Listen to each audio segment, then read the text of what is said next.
कथा सुने वाले मित्रों, आप लोगों के सामने एक पौराणिक कथा प्रस्तुत बा। जौने बिरहे का शीर्षक बा दुर्गा जी के उत्पत्ति। कैसे दुर्गा जी नाव पड़ल, के बनावल के करी शक्ति से तैयार भइली, ये दस्तान में मिली। आओ भूमिका में कहना बा।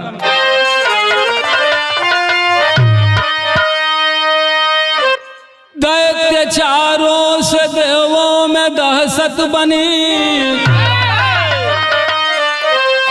हर दिशाएं भी आंसू बहाने लगी।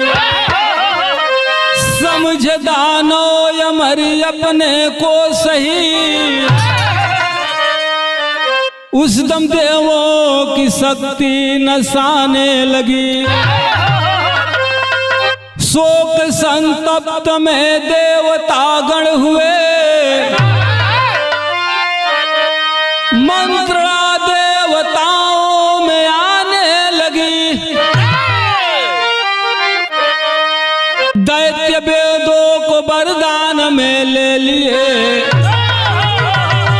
तब से सारी क्रियाएं भी जाने लगे।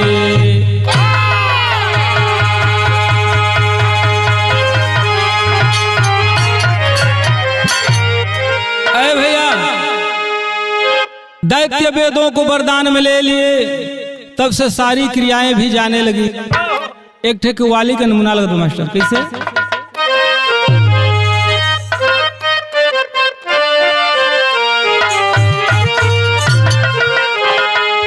टुकड़ा बा, अरे पिया जिसको, अरे पिया जिसको चाहे सुहागन वही है।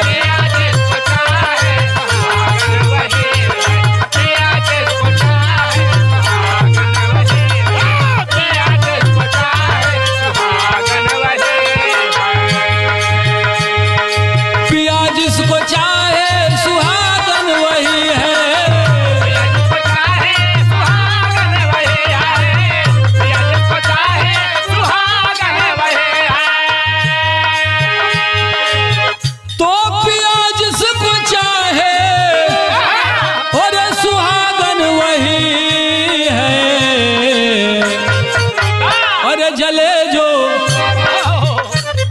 जले जो विरह में अभागन वही है। जले जो विरह में अभागन वही, जले जो विरह में अभागन वही, जले जो विरह में अभागन वही।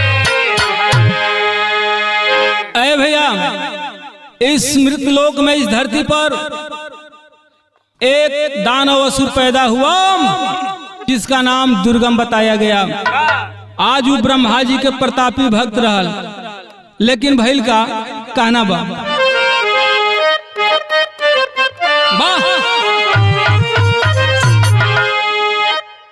अरे दिए ब्रह्मा, अरे दिए ब्रह्मा वरदान दानो वही है।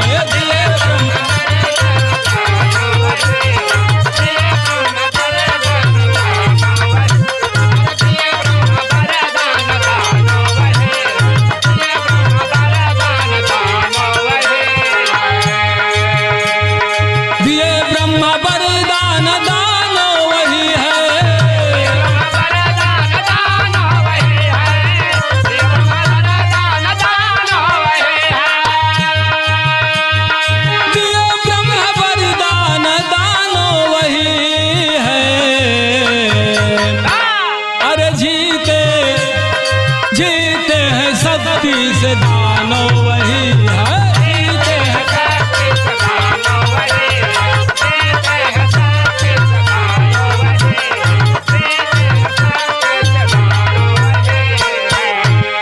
यही से कहानी का शुरुआत बा। कैसे?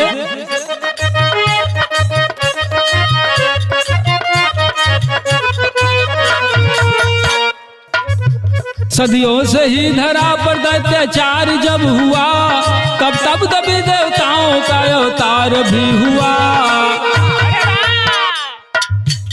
सुबह मरू न शाम को न दिन रात में, सुबह मरू न शाम को न दिन रात में, देव दैत्य दानव से ना धरती पताल में। ऐसा ही होगा प्रभु ने वरदान दे दिए, ऐसा ही होगा प्रभु ने वरदान दे दिए, तुरंत ही नरसिंह का अवतार ले लिए। ए भैया, दुर्गम दानव पैदा हुआ धरती पर, ब्रह्मा जी का घोर तपस्या किया। आज ब्रह्मा जी प्रकट हो गए, भक्ति से खुश होकर कहलन इच्छा अनुसार वर मांग ले। आज दुर्गम कहलस कि महाराज जौन वरदान मांगब तो हम दे देबा। कहलन कि एकदम दिल खोल के मांग ले। तो ये दानव ऐसा था, जब जब इस धरती पर असुरों का अत्याचार हुआ है, भगवान वैसा वैसा रूप पकड़ के उसका संहार किए हैं। जैसा एक बार इस धरती पर हिरण्यकश्यप हुआ, वो वरदान मांग लिया कि प्रभु मैं रात में मरूं न दिन में, न सुबह मरूं न शाम को, घर में मरी न बाहरा मरी। भगवान कहने के वो मस्त, लेकिन भगवान भी उस समय नरसिंह का अवतार पकड़ लिए। न वो देव थे, न दानव थे, न मानव थे, न घर में मारे न बाहरा मारे। कहाँ मारे? घर की ओरियानी तक। न धरती पर मारे न आकाश में मारे, पैर पर रख कर उसका संहार किए। साथियों, उसी प्रकार एक दुर्गम दानव पैदा हुआ, उसके अत्याचार से देव गण सब खड़मंडली मच गई। आखिरकार भक्ति से खुश हो गई ब्रह्मा जी, तब वरदान कौन दिया? एक तर्जबा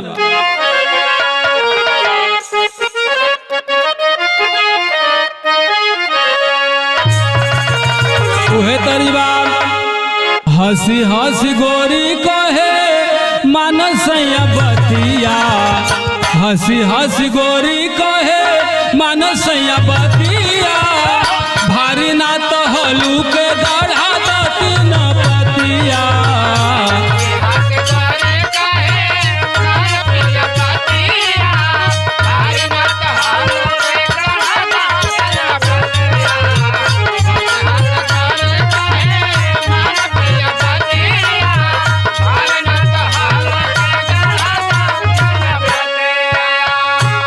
लेकिन भैल का दुर्गम दानव भैले लोक में महानावा, दुर्गम दानव भैले लोक में महानावा, भगति विमल मन ब्रह्मा की चरनावा, लोक में महानावा, भगति विमल मन ब्रह्मा की चरनावा।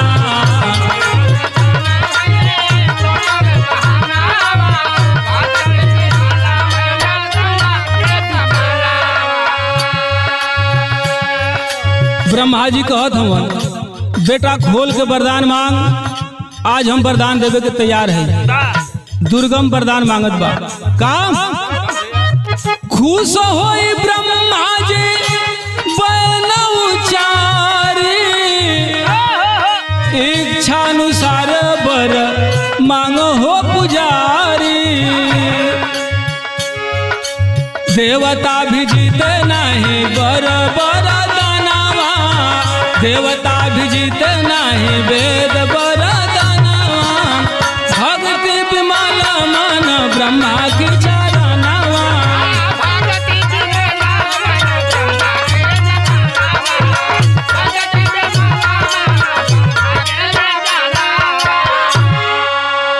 ए भैया, मंगलस वरदान की वरदान देवे के बाद तो चारों वेद वरदान में हमके दे दो, आ हमसे धरती पर मानव जानवर केहू मत मारे हमके। कहलन कि ये मस्त ये होई, वरदान तो दुर्गम पा गया, आ करके अत्याचार करने लगा धरती पर। हुआ क्या? एक थे तर्जबा यहाँ,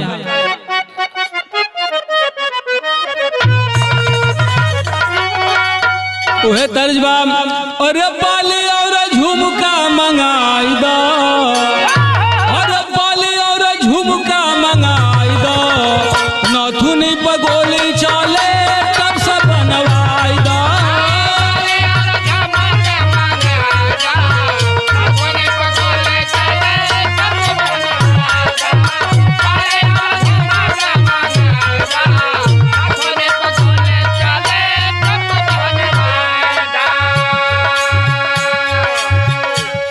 दुर्गम वरदान पा गई है। दुर्गम वरदान पा के धरा पर चलल अत्याचार करे कलश करे बाप चलूगा अब तो किसी से मैं लड़ सकता हूँ। कहत बा कि दिहल देवेशों के दुर्गम हराई, तीनों लोकवा में आपन शासन जमाई।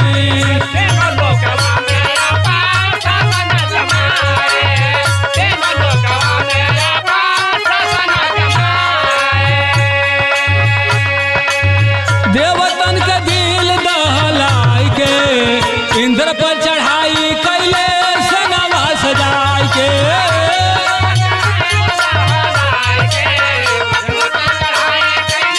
सनवा सजाई के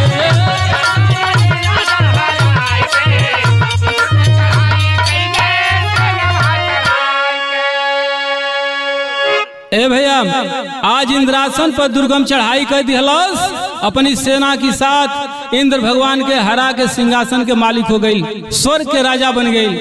देवता लोग मिल के मीटिंग कैले बा, आखिरकार सिंहासन का मालिक इंद्र भगवान के दुर्गम हो गई। कौन उपाय बा? ब्रह्मा जी के लगे लोग गए हवन, आपको वरदान दिले हव कौन उपाय बा जौना से दुर्गम का संहार हो सके। ब्रह्मा जी सोच के कहलन कि एक उपाय बा। का कहलन?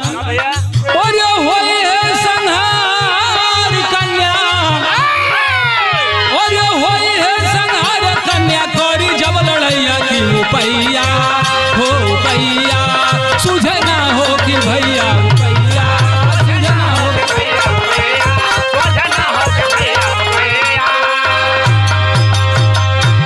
भैया ब्रह्मा जी कहलन कि अगर कुंवार कन्या लड़ाई करी तो वह पारंगत पाई मैदान में। सब देव हैरान होंगे आखिरकार कुंवार कन्या आई कहां से। आपस में लोग मंत्रणा विचार किए कि हम लोग अपने अपने तेज से अपने अपने शक्ति से एक कन्या की उत्पत्ति करें। तो भैल का टेरी में कहना बा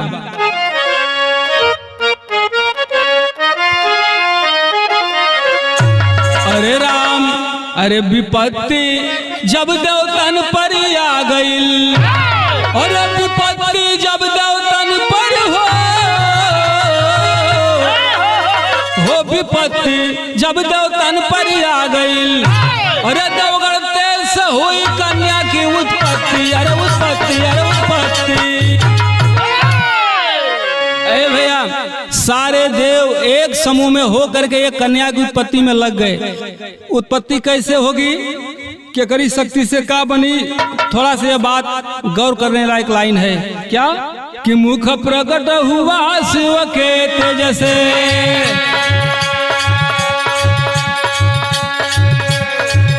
मुख प्रकट हुआ शिव के तेज से, यम के तेज से मस्तक के सिया, चंद्र के तेज से हुई अस्ता, विष्णु के तेज से सब बहिया,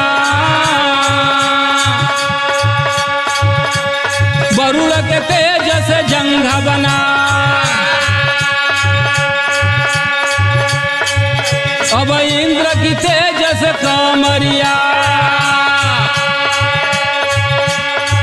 पृथ्वी के तेज से नितंब बना,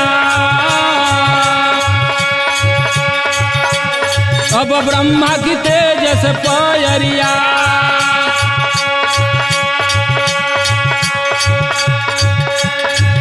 सबके तेज से सब अंग बने, सबके तेज से सब अंग बने, अब ब्रह्मा के तेज से पयरिया।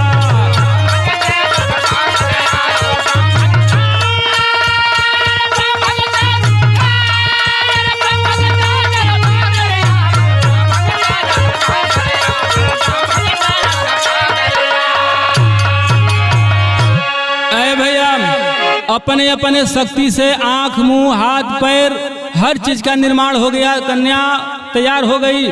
लेकिन कन्या को हथियार की जरूरत है, तो कैसे लड़ेगी? देव मंत्र विचार हो, देवी जी के चाहिए अब सवारी हथियार हो, देवी जी के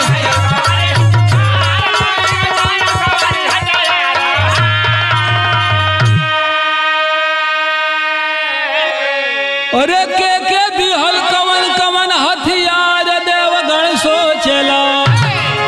सुना तानी आगे का इजहार देवगढ़ सोचेलन। अरे भैया के कौन कौन हथियार दिहल, ध्यान दे के अल्लाह में कहना बा मास्टर कैसे। अरे बा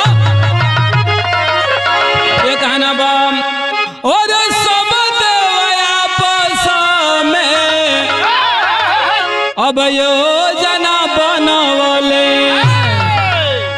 आशीर्वादानी दिहल होया पाना तिरसु।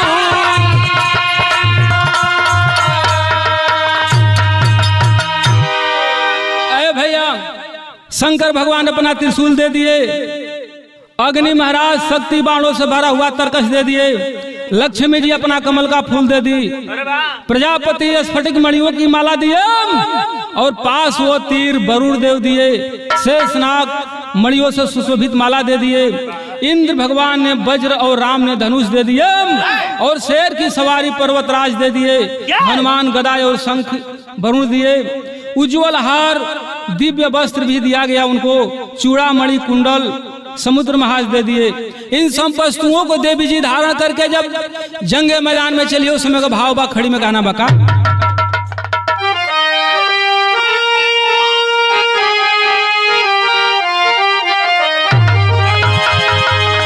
और शेर वाली धर्म के उपकार कैली तो दुर्गम राक्षसों के जंग में संहार कैली।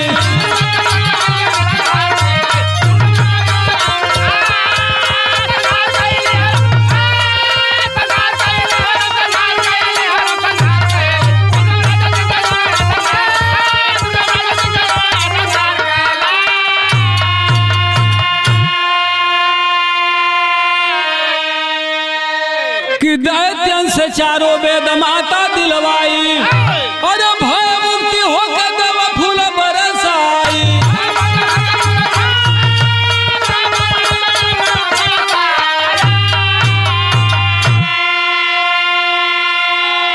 अरे भैया आज जब देवताओं का वेद मिल गया, देवताओं ने भय मुक्ति होकर के फूल बरसाना शुरू किए, मगर उस कन्या का नाम क्या पड़ा? आखिरी बात, और दुर्गम के वध से ही देवी दुर्गा भैली, और दुर्गम के वध से ही देवी दुर्गा भैली तो दुर्गम राक्षस के जंग में संहार कैली।